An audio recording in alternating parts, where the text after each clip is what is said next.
Would be a bit different to normal because the weather's so poor, and yes, I'm outside and it is raining, although you can't see it, it's just a bit drizzly.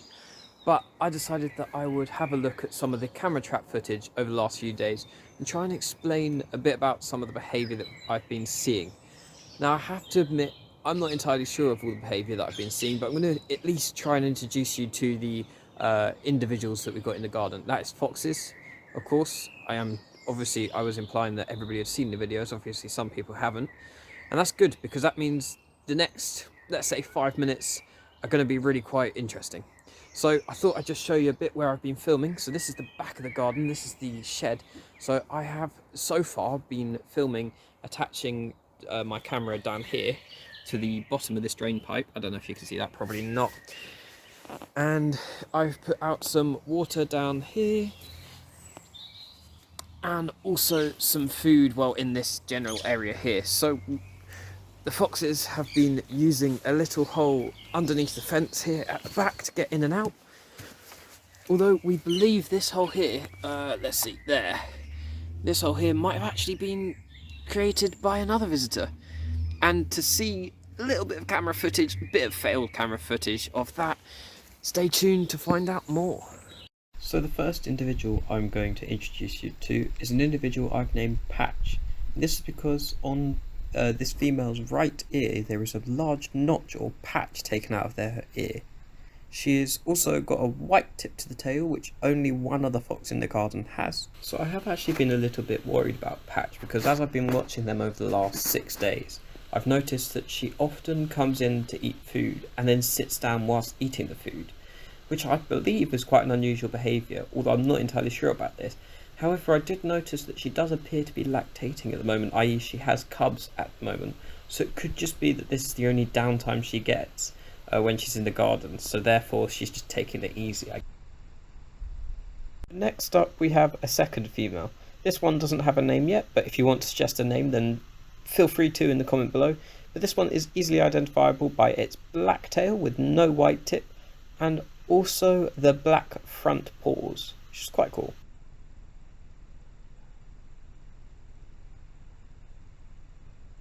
And finally, next up is the male that's visiting the garden. So this guy is quite a chunky fella.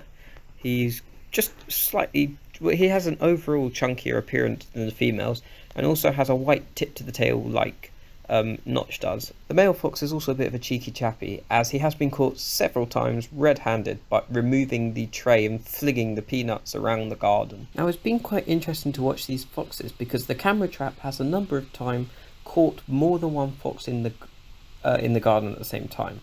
This actually hasn't been a specific set of individuals. They have all been caught in the garden with one another, which to me suggests they are probably a family group. And I believe Notch is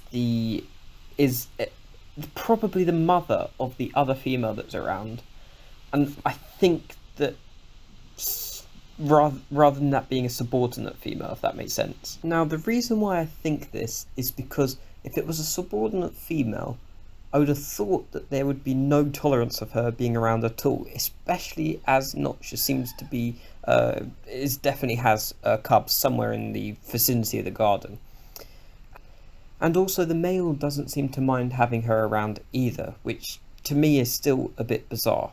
So I'm not really entirely sure what is happening. I mean, this is my best guess, but if anybody has ever seen this sort of thing before, then please feel free to let me know. And so as well as this, the camera has also recorded other animals, such as a coot nocturnally migrating over during one of the fox's visits, which was actually pretty cool and marks only the 4th record for my garden.